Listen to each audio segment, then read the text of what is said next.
Hola de nuevo, ya nos falta poco. Ya vamos por menos.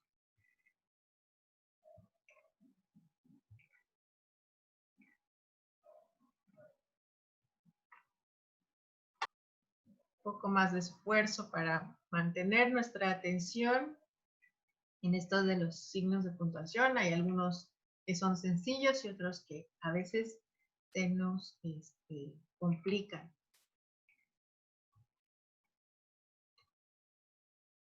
Entonces vamos a continuar. Ya vimos los signos anteriores de los 2 puntos. Entonces el siguiente va a ser los puntos suspensivos. En el caso de los puntos suspensivos, pueden tener como funciones similares a los otros que ya vimos, pero vamos a ver que en realidad es solo similar, pero no es lo mismo. No es que vamos a emplear uno en vez del otro. ¿A qué me refiero? Los puntos suspensivos, por ejemplo, se utilizan en enumeraciones, pero es cuando no se finaliza la enumeración. Se puede cerrar con puntos suspensivos o con el significado de etcétera. En este caso, no se debe utilizar conjuntamente los 3 puntos suspensivos y el etcétera, porque ya sería una repetición. O sea, los 3 puntos suspensivos utilizados en la enumeración significa lo mismo que el etcétera. Entonces, es uno u otro. El ejemplo, ayer nos pasó de todo. Perdimos el tren, llegamos tarde a la reunión, nos atracaron en la calle. Puntos suspensivos. O sea, continúa el relato, pero pues nosotros ya no vamos a saber de qué manera continúa, ¿no? Igual, me gustan todos los deportes. Pues ya en esta parte ya estaba diciendo que le gustan todos, pero sin embargo va a hacer la enumeración de cuáles son. El fútbol, el tenis, el baloncesto, la natación. Pues tenemos los 3 puntos suspensivos porque ya sabemos que va a describir o enumerar todos los deportes. Es así como vamos a utilizar en la enumeración los 3 puntos suspensivos. En citas literales, cuando se omite una parte. Esta función es importante porque la van a ver mucho en los libros académicos, teoría, investigación, etc. Y se utiliza para no poner toda la cita en el texto. Pero tienes que indicar que la cita no está completa. Por lo tanto, va a llevar entre paréntesis los 3 puntos suspensivos. Esto significa que la cita continúa, pero que el autor del texto que está utilizando la cita no va a incluirla toda. Pero si tú quieres saber la cita completa, pues tendrías que ir a la fuente original. Eso es lo que significa los 3 puntos. Como les digo, pues como es una cita literal, tú tienes que indicar si estás poniéndola completa o no.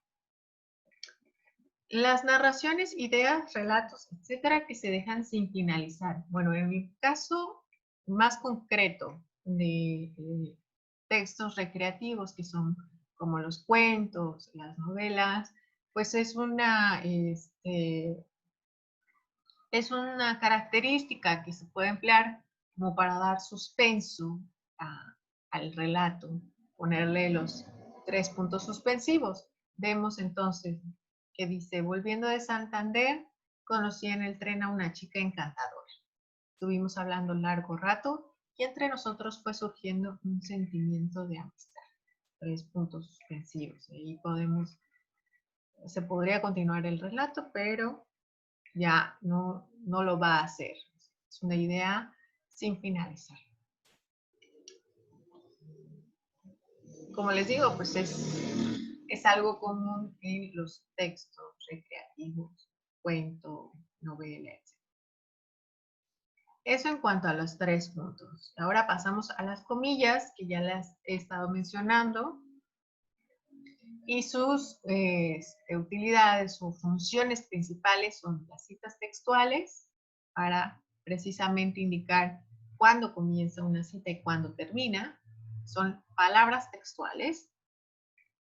Cuando se utiliza intencionalmente en un texto formal una palabra o expresión excesivamente coloquial. O sea que la palabra en sí es pues es coloquial, o sea, no necesariamente tiene un significado conocido y por lo tanto va a ir entre comillas. Como en el ejemplo dice, era una persona encantadora, simpática y bonachona. La palabra bonachona pues es coloquial y por ello lo ponen entre comillas como para pues remarcar que es una expresión, ¿no? Eso en el caso pues que eh, remarca la palabra en el texto. Para señalar que una palabra o expresión se utiliza en un sentido irónico, o sea que no tiene la definición textual o literal de la palabra, porque se está empleando con otro sentido, se tiene que poner entre comillas para poderle entender que está dando un sentido irónico.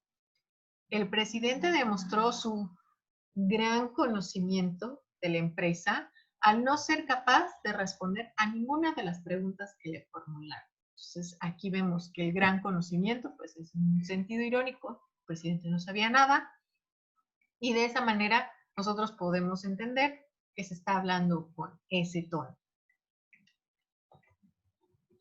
También al referirse a títulos de libros, cuadros, piezas musicales, artículos, etcétera, se utilizan el entrecomillado y lo vemos muy común en los textos cuando vemos el título entre comillas y después el autor o de lo que se está hablando. Bueno, eso en cuanto a las comillas, creo que es sencillo de identificar y de recordar en dónde las vamos a encontrar. Mientras que los paréntesis, pues se utilizan principalmente para introducir en un texto alguna información adicional o aclaración que sea absolutamente imprescindible. En el ejemplo dice, el accidente tuvo lugar en Carmona, pueblo de la provincia de Sevilla, cuando un camión invadió el carril contrario. En este caso, la información extra sería pueblo de la provincia de Sevilla. O sea, quien no conoce Carmona, pues esta información le puede servir para identificar en dónde está el lugar y es imprescindible. Luego nos dice, a veces esta información adicional se podría introducir entre comas, siendo una elección personal y preferir un método u otro, que era lo que les comentaba cuando estábamos hablando de las comas. Se puede utilizar la coma en el caso de pueblo de la provincia de Sevilla. Sí se puede utilizar que lo pusiéramos entre comas o ponerlo entre paréntesis. En todo caso, los paréntesis son preferibles en la medida en que la información que se introduce sea menos necesaria, aunque es una cuestión de matices. Vamos a lo mismo que nos decía al principio. Es muy subjetivo la manera en que podemos utilizarlo, pero tiene que cumplir esa función. Es una información extra que se está dando para poder entender mejor o no para entender mejor, porque sí nos sirve, pero muchas veces puede ser que la información no sea tan necesaria o es muy específica, que sería solo para ciertos lectores o ciertos oyentes que necesiten esa información. Porque en el ejemplo, el Concorde, único avión comercial supersónico, está siendo muy cuestionado tras su reciente accidente. Entonces, ahí en este caso, lo que va entre paréntesis es una información que es menos necesaria. O sea que sin información igual podríamos entenderlo, pero con esta información extra comprendemos un poco la polémica que está generando el avión. Mientras que en la segunda parte dice, el accidente del Concorde que tuvo lugar recientemente en París está siendo investigado por la compañía constructora de la aeronave. En el segundo ejemplo, pues ahí vemos que se estaba empleando más las comas, ya no el paréntesis. Y pues obviamente en el caso de lo que estamos incluyendo entre comas, el lugar, pues sí es importante para entender dónde ocurrió el accidente, mientras que lo del avión comercial supersónico, pues no, no es tan necesario para entender de qué está tratando el texto. ¿Okay? Y el paréntesis también nos da un dato preciso, que en este caso puede ser una fecha, puede ser el nombre de un autor de la obra o el significado de unas siglas. Cuando es una fecha, lo podemos encontrar mayormente como el año, entre paréntesis. Cuando es el autor, pues vemos el nombre entre paréntesis como para especificar de quién es y no quede como al olvido. Y el significado de las siglas, pues también entre paréntesis, para entender de qué se está hablando. Ahora esto, conocemos los corchetes. ¿Cuándo se utilizan los corchetes? Si dentro de un texto que va entre paréntesis hubiera que utilizar nuevamente paréntesis, estos segundos se sustituyen por corchetes. Ahí utilizamos los corchetes. Tenemos en el ejemplo que tuvo lugar en Ginebra y pues hay que especificar Suiza. Vamos a poner un corchete porque está dentro del paréntesis. Entonces es una información que va dentro de un paréntesis y para evitar poner un paréntesis dentro del paréntesis, vamos a poner el corchete. Esa sería como la función de los corchetes dentro del paréntesis. Bueno, de la interrogación y la admiración, esta no me voy a detener mucho porque es muy sencilla, es cuando hay que tener en cuenta nada más que debe de llevar al principio y al final de la pregunta o la exclamación su signo, porque ya últimamente solo se emplea al final, pero hay que recordar que no está bien. Según la regla ortográfica, tiene que estar al principio y al final. Nada más eso como consideración. Y nos muestra esta tablita que son consideraciones al cortar palabras, pues cómo debe de separarse la palabra. Cuando una vocal nunca estará sola, Ateneo, ahí podemos separarla.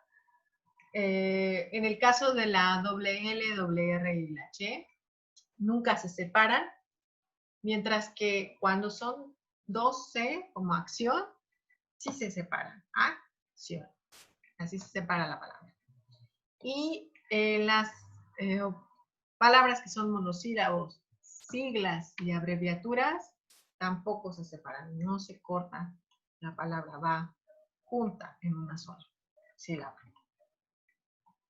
Eso nada más como para recordarlo. Y pues obviamente esa separación pues también nos sirve como para identificar si es aguda, grave y esdrújula, porque si separamos bien las sílabas podemos entender dónde está la sílaba tónica y de qué manera tiene que estar escrita, si lleva el acento ortográfico o no. Bueno, eso en cuanto a los signos de puntuación. Ya pasando a lo que son el uso de mayúsculas, pues nada más es recordar, aprendernos bien cuándo debemos de utilizar las mayúsculas. Y los casos son al principio de un escrito, al inicio siempre debe llevar mayúscula, Después de un punto y seguido, punto y aparte, siempre después de un punto tiene que llevar mayúscula. Cuando escribimos nombres propios y los nombres dados a animales, también llevan su mayúscula. Los nombres geográficos llevan mayúscula, que son los nombres de países. Los atributos divinos también llevan mayúscula. Los sobrenombres, porque se están refiriendo a una persona, pues también es con mayúscula. Los títulos de las obras, igual con mayúscula. Los títulos de dignidades y autoridades, gerente de ventas, como un puesto, etcétera, también llevan mayúscula. Los números romanos, ese es importante para poder identificar que son números romanos, los vemos en mayúscula. Los nombres de instituciones como Secretaría de la Cultura, etcétera, van con mayúscula. Los nombres de las ciencias como biología, matemáticas, etcétera, también llevan mayúscula. Y generalmente después de 2 puntos, generalmente, no es necesario. Ahora, el uso de las minúsculas, ¿cuáles son? Y yo creo que es más fácil aprendernos cuáles son los cuando usamos minúscula y así entonces recordar cuáles son en mayúscula. ¿Por qué? Porque cuando es minúscula, los días de la semana no van en mayúscula, van en minúscula. Los meses del año, lo mismo. En fechas puede ir con mayúscula, pero cuando estás nada más diciendo mayo, por decir en la oración, la lluvia empieza en mayo, pues va en minúscula. Las estaciones del año, primavera, verano, otoño, invierno, en minúscula. Y los puntos cardinales, a menos de que sean abreviaturas, como los vemos en los mapas, que dicen norte con mayúscula, sur con mayúscula, en ese caso sí. Pero cuando estás en una oración, se camina hacia el norte, debe de ir en minúscula. Eso sí es importante de recordar. Bueno, eso ya pasamos lo que son los signos ortográficos. Ahora vamos a empezar con las palabras de grafía dudosa, que son estas palabras que se asemejan entre sí, pero la diferencia puede estar en el sonido o la letra que se emplea para poder definirla o que sea la palabra que estamos buscando. En el caso de este tipo de palabras, nos encontramos cuando el uso de la B grande y la B chica en su guía. Lo que vamos a ver son los cuadros de cuándo se emplea cada una de la letra para poder diferenciar al momento de que en el examen nos dicen coloca cuál es con B alta y cuál con B chica, pues nosotros vamos a entenderlo. Son entonces este tipo de palabras que están con estas letras que suenan igual y nos puede confundir al momento de escribirse. Entonces, vamos a pasar primero al uso de la B alta. Nos pone en la tabla una columna de se escribe con B alta, un ejemplo y una columna que es excepción, que no está llena en todas las opciones, sino que nada más en ciertas ocasiones en las que podemos encontrar una excepción. Entonces nos dice que se escriben con B alta las palabras que empiecen con bu, con bur y con bus. A excepción de vulgo, vulcano, vulnerar, venencia, Venezuela y viento. Esas serían las excepciones que vamos a encontrar con B chica. También se escriben con B alta antes de consonante, como amable, pueblo, obrero, sombrero, sublime, etc. Las terminaciones en ble y bilidad igual van con B alta. Las palabras que comienzan con las partículas di, dis y dis con z van con B alta. Los adjetivos terminados en bundo y bunda, como vagabundo y moribunda, van con B alta. Palabras que empiezan con bible, que viene de la raíz precisamente de que va escrita así. Entonces, siempre todas las palabras que se derivan de esa raíz van a ir con B alta, como biblioteca, bibliografía. Las palabras que principian con bien o ben también van con B alta. Después de Q, A, E, I, E, U, con H en esos casos, va con B alta, como el verbo de hubo, haber, Habana, cubano, cubierto, hebilla, híbrido. Vemos esos ejemplos. Las terminaciones del copretérito de todos los verbos terminados en ar y del verbo ir. O sea que todos los verbos que tengan estas terminaciones van a tener en su conjugación del copretérito la B alta.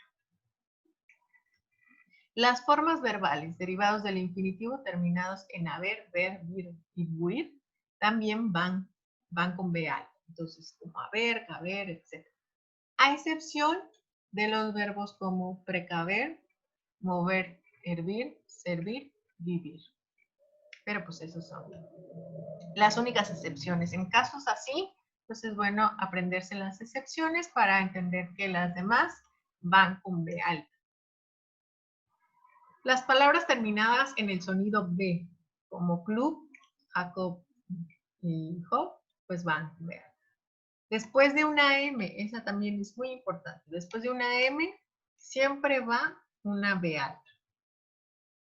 Después de la sílaba ta, te, ti, to, tu, también va una B alta, a excepción de las formas verbales del pretérito indefinido del verbo tener. Esa es la única excepción. Las formas verbales del pretérito del verbo tener, tuvo, tuve, tuvieron, tuvimos, esas son las únicas que van con B chica.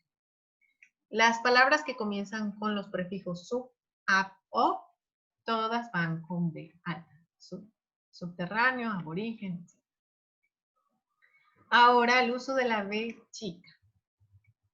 Cuando tenemos unas consonantes como B, B, N, siempre va una B chica enseguida. Como advertir, envidia, advenedizo, etc. Después del ol, polvo, volver, olvido, va con B chica.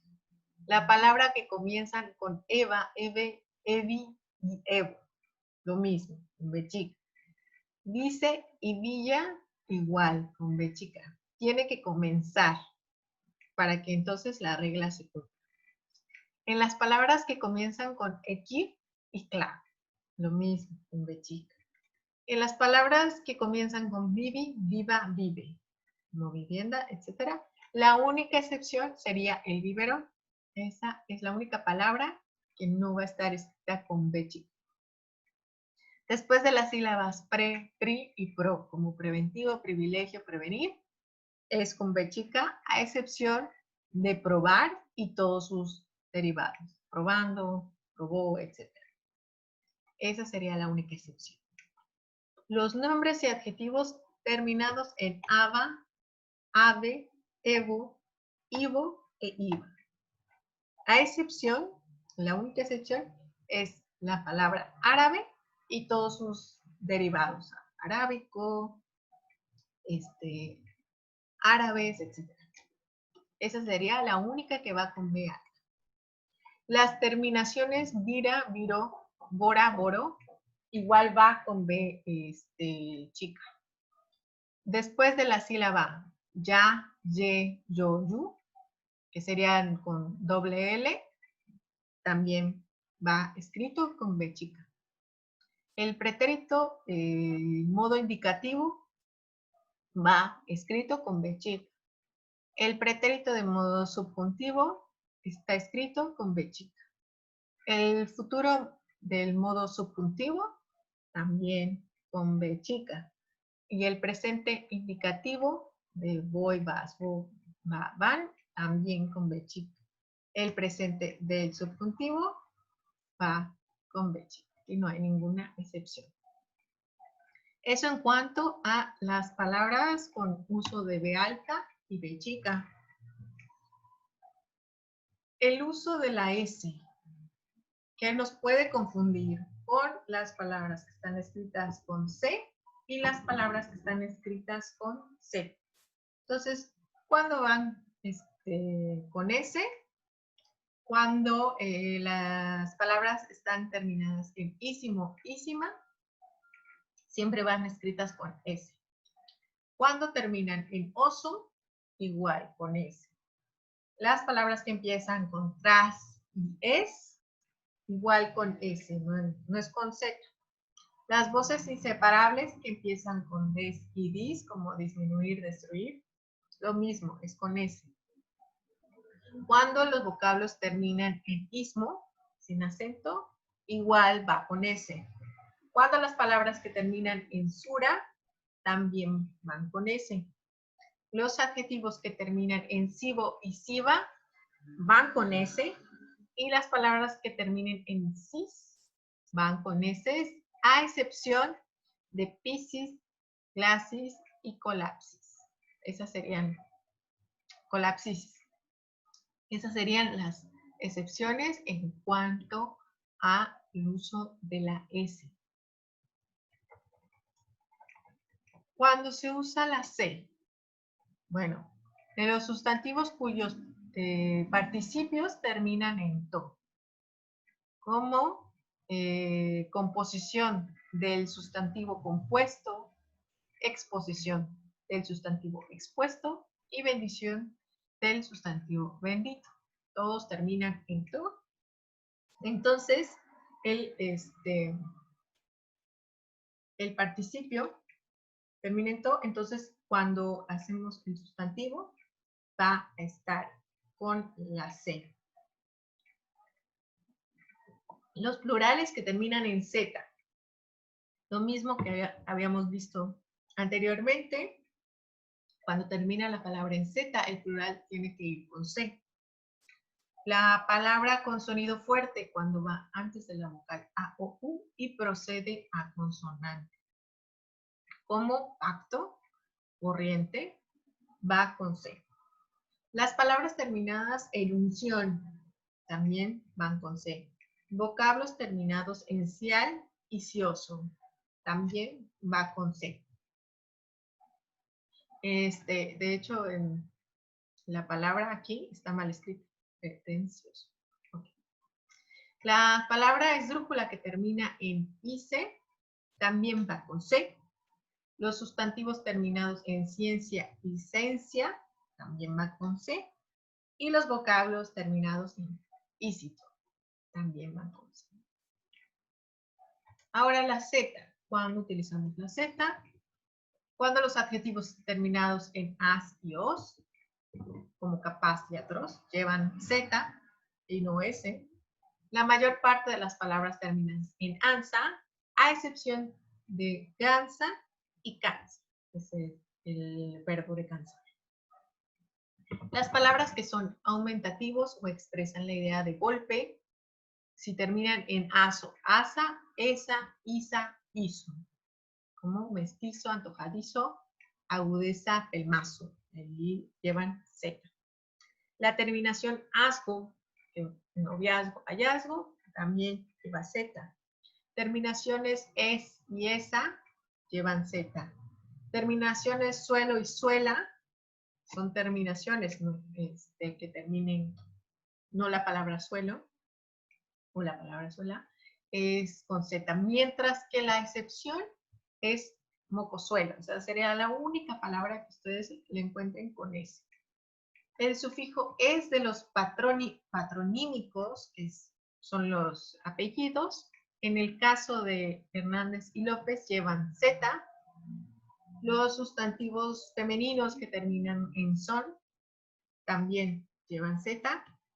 Los sustantivos y adjetivos agudos terminados en is son con Z. Y determinados nombres que terminan en esno llevan Z, a excepción de 3. Entonces vamos a concluir aquí con las palabras de S, C y Z, las terminaciones, cómo debe de identificar en qué letra es la que vamos a emplear en el caso de cada palabra. Y vamos a continuar todavía con estas palabras de grafía dudosa, pero en el caso de la G, J, y el caso de también las que son con R y con doble R. Entonces, vamos al link de las 11:30 para continuar.